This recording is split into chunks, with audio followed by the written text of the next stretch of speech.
Loaded show here at Dolphins Today by Chat Sports. I am Nic Rohloff, back from vacation, and it's time to get things underway as we are just 4 days away from a preseason game between the Miami Dolphins and Atlanta Falcons. And on today's show, we're going through the latest injury news as Mike McDaniel did give a lot of updates on some key players for Miami.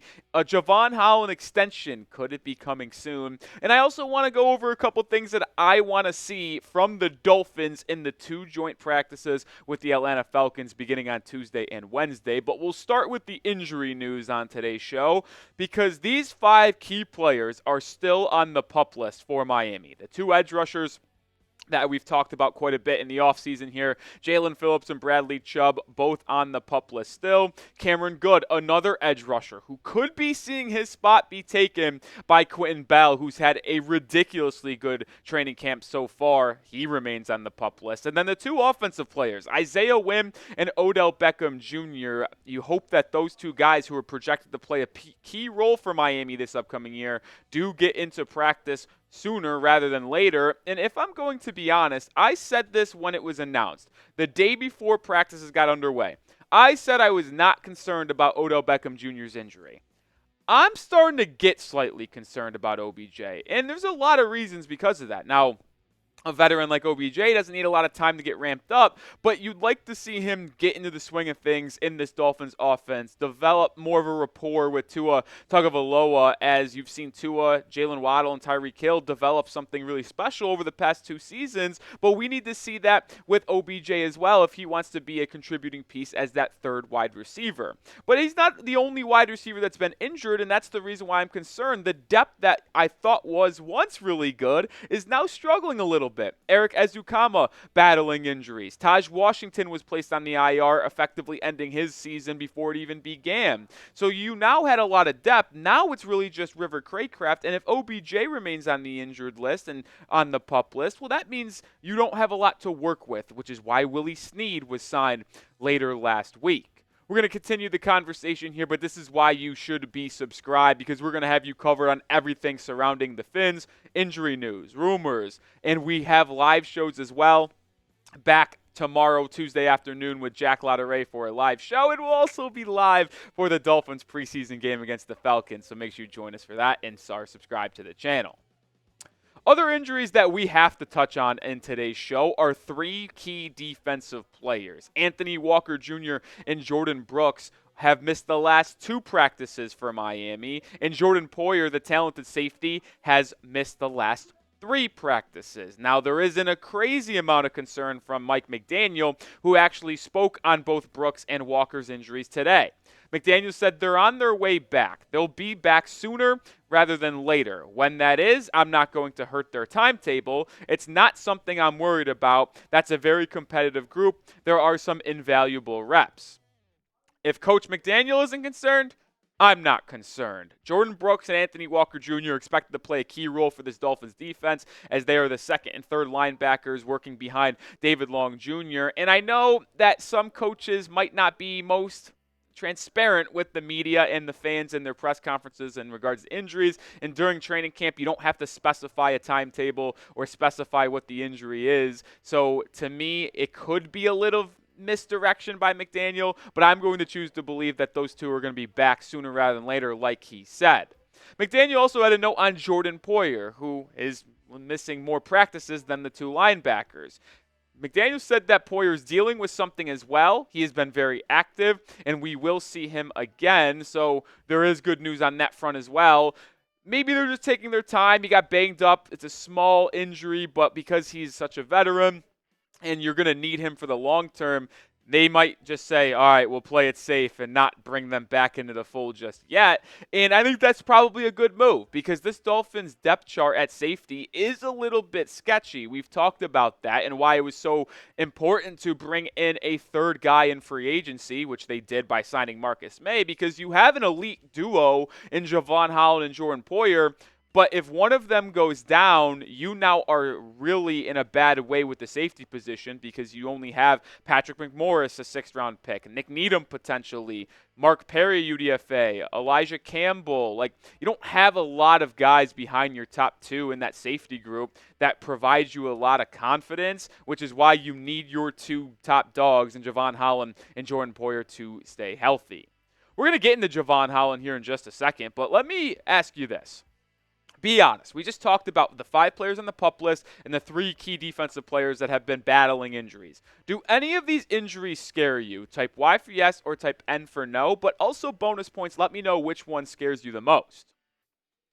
All right, let's segue into some positive news / rumors for Miami potentially in the form of Jevon Holland, who we just talked about being a key piece for this Dolphins defense and secondary. Could he be getting an extension relatively soon? We saw the Tyreek Hill contract restructure where he got a lot of money guaranteed over the next 3 seasons. Tua obviously got paid a week and a half ago. And could Jevon Holland be next? Well, Mike McDaniel was asked about this in his press conference this morning, and McDaniel said that he loves Jevon. He's been working on his game. Really good camp. Fits the scheme. That's where my expertise lies. I chose coaching as the career path. So he didn't really mention about anything with a Holland extension coming this way, but he did also note that Chris Gier is probably having that high on his to-do list, if you will. So I think they need to get this done, and I think it could get done. Jevon Holland is a key piece of this defense. He's arguably your best player in terms of building for the future because he's entering his 4th year in the league. He's been really good over his first 3 seasons, and they need to lock up this key young guy in their secondary because when you look at the rest of the secondary, Kendall Fuller, Jalen Ramsey, Jordan Poyer, like, they are mostly older veterans. Holland's that one building block that you have. We're going to look at more around Jevon Holland in just a second, but we are sponsored by Game Time. Remember when I mentioned that preseason's this Friday? Well, make sure you go to the game, and if you are going to the game, make sure you get your tickets with the best app out there, and that is Game Time. I love using Game Time because they have the best features that help me get the best price guaranteed. They are the also best ticketing app if you need tickets last minute. They actually specialize in providing last minute deals. You can save up to 60% off buying last minute for sports, comedy shows, theater, concerts. It does not matter. If you want to go to an event in your area, Game Time is the best place to do it. All-in pricing allows you to see exactly what you're paying up front, too. You're not going to pick your seats and pick your price and then go to checkout and just be like, wait a minute now, that's not what I was going to pay. You get to see what it actually is now. You also get to see your exact vantage point from your seat, whether it be in a comedy show. Like, for example, you go to a Marlins game. I know, not the best team right now. They sold a lot of players at the trade deadline. But say you wanted to get a seat and you didn't know you were behind the pole in the right corner. Well, you're not going to see that with Game Time because you actually get to see your seat in the picture when you're buying the tickets. It's my favorite part of Game Time. And we have a perfect deal for all the Dolphins fans and Miami fans down in the comment section right now. Take the guesswork out of buying tickets with Game Time. Download the app today and make sure you create an account. Use code CHATSPORTS, you see it on screen, to get $20 off your first purchase. Terms apply, but again, create an account, redeem code CHATSPORTS for $20 off. Last minute tickets, lowest price, guaranteed. Get started with Game Time today. If you don't, go to the comment section and description of today's video. Click on that link, or you can just go to your local app store, see that little white G with the black box, and download it today. Game Time, best tickets. You need to go get them right now, and I fully recommend it. All right, let's get into Jevon Holland now some more here because he's been terrific throughout his career for the Dolphins. He obviously was terrific in his first season in 2021 and followed up with a good 2022. Now, had a little bit of a down year last season, wasn't as good, also missed 5 games, but Holland has been very steady throughout his career and is someone that I would like to see stay in a Dolphins uniform for the rest of his career. But the question is, what is he going to get paid if he does get an extension before he hits free agency next offseason? Well, I think it's important to look at the top 10 highest paid safeties right now. Antoine Winfield Jr. reset the market this offseason when he signed a 4-year deal up to $84 million, getting paid $21 million on an annual average basis.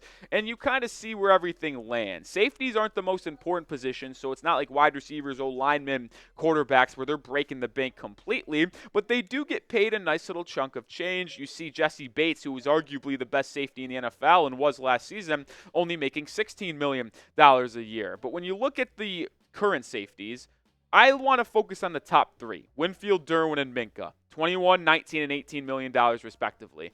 I think when Holland gets paid, whether it be from the Miami Dolphins or from a different team in NFL free agency next year if Miami can't get anything done, I think Holland will be in the top three because he's an ascending young player, and assuming he does not have a bad year this year and he bounces back from 2023, stays healthy, performs well, this is someone that teams are going to go sought over and want to bring in to their organization. So if Miami wants to keep him, it's going to cost them a little nice chunk of change. If I had to give my prediction on what it would be with Jevon Holland, I think a 4-year deal makes a lot of sense.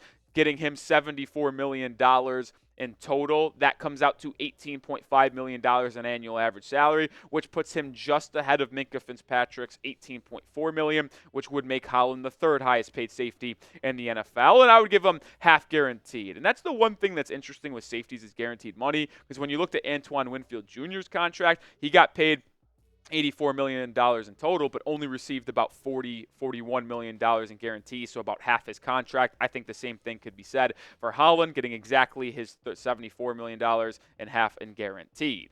So let me know, would you do this contract for Jevon Holland? Type A for accept or type D for decline. It's a hefty price, but Holland is a really good young player that I'd like to keep around in South Beach for a long time, so let me know your thoughts down below. The one tricky part about giving Jevon Holland this extension is that the Dolphins are in a bad way in the cap space in 2025. Now, that's a future problem for Chris Gier, but they are already $44 million over the cap in 2025. So if they wanted to keep Jevon Holland, that money would go quite up. And I think if they do actually end up extending Holland, which I believe is in the best interest of the team, there will be a lot of contract restructures / cuts next offseason. And like I said, we're focused on winning in 2024, but you also have to keep in mind the price point will always come down. We've always said the cap isn't real with the New Orleans Saints, right? But the Reaper always comes or whatever. It's always going to come and get you. And right now, the Dolphins are slotted in for way over the cap next year, which means they're going to have to cut and restructure a lot of contracts. Bradley Chubb's $29 million cap hit next year. I bet he does not play at that current cap hit, by the way. So we'll have to keep our eye on that. But I do think Holland needs to stay around with Miami long term. We'll close out today's show with a joint practice preview. 2 practices between the Dolphins and Falcons together Tuesday, August 5th, not Tuesday, August 5th. That's today. I'm a dumb guy. What did I say? I always say I'm not smart. Tuesday, August 6th, and Wednesday, August 7th are the 2 practices between the Dolphins and Falcons. We will have updates on that. We're going to be live tomorrow breaking down everything that came from the first joint practice. They'll practice Tuesday, Wednesday, off Thursday before the preseason game on Friday. So here are the 3 things that I'm watching for the most when it comes to these practices. And I am focused all about the trenches because the Falcons have a really good offensive line, one of the best right guards in football, Chris Lindstrom, Caleb McGarry, Jake Matthews. They have a really solid offensive line. So my question is, can the Dolphins in these practices generate a pass rush? The Dolphins' defensive line has performed quite well at getting after Tua Tagovailoa, and I don't know if that's an indictment on the Dolphins' offensive line or on our defensive line depth, because I've also mentioned Bradley Chubb and Jaelan Phillips aren't playing, and the Dolphins are still getting pressure. If they're able to get after Kirk Cousins, Michael Penix in these joint practices, and really dominate the offensive line of Atlanta, well, that just tells you how much depth you really have when you bring Jaelan Phillips and Bradley Chubb back. But that also kind of goes to the offensive line. If the offensive line is struggling against Miami's defensive line in pass rush, how are they going to do against Atlanta's? The Falcons don't have a good pass rush. So I want to see the offensive line of Miami dominate these two practices to show that, well, maybe it's just the Dolphins defensive line, but also our offensive line isn't complete garbage. And the final thing I want to keep an eye on is stopping the run. I mentioned that I want to see if the Dolphins pass rushers can get after Kirk Cousins and Pat Nix, but I also want to see if they can stop the run and that two-headed attack they have in Bijan Robinson and Tyler Algier. Like I said, they have a good offensive line. Can they stop the run in these joint practices? We'll have to keep our eyes out for that. And all of it will I can't talk today. It's a Monday. What are we going to do, folks? It's all going to come together anyway for a big preseason game on Friday, which we will be live for, folks. Falcons, Dolphins, first preseason game this Friday. Make sure you join me. We'll have producer Matt Goldman on hand as well. It'll be tons of fun on Friday night. So make sure you subscribe and make sure you join us this Friday because we are going to have updates throughout the week on Dolphins joint practices, but as well as being live for the first preseason game. So make sure you join us. As always, Dolphins fans, we'll see you in another video tomorrow. Go Fins.